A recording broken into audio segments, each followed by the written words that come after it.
समास 7 दास्यभक्ती. दास्यभक्ती म्हटली की श्री हनुमंताची मूर्ती डोळ्यासमोर येते.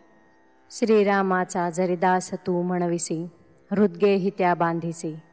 भक्तीची किमया यथार्थ कळण्या, होवो तुझे चिंतन. परमेश्वराला बांधण्याचे सामर्थ्य असलेली ही भक्ती मिळमिळीत कशी असेल, पण कित्येकांचा तसा गैरसमज असतो. परमेश्वरासाठी सर्वस्व अर्पून त्याच्या इच्छेप्रमाणे वागायला तयार असणे यातच या भक्तीचे वर्म आहे. श्रीराम सातवे भजन ते दास्य जाणावे, पडिले कार्य ती तुके करावे.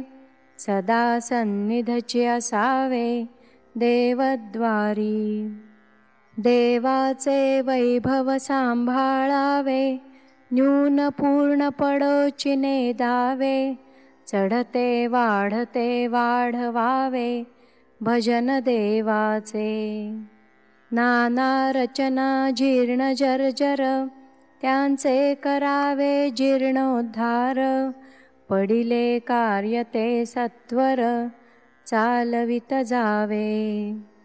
स्वयंपाकगृहे भोजनशाळा, सामग्री गृहे धर्मशाळा. निद्रिस्ता कारणे पडशाळा, विशाळ स्थळे.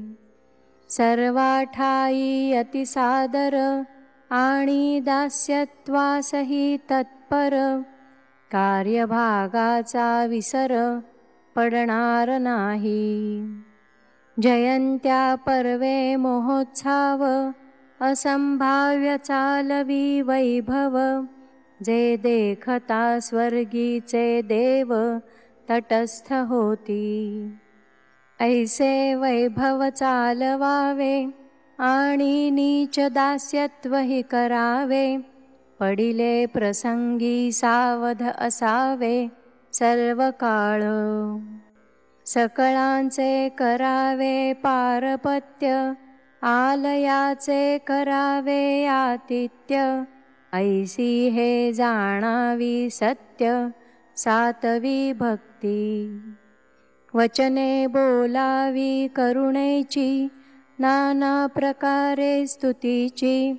अंतरे निवती सकळांची, ऐसे वदावे. ऐसे दास्य करावे देवाचे, येणेची प्रकारे सद्गुरूचे.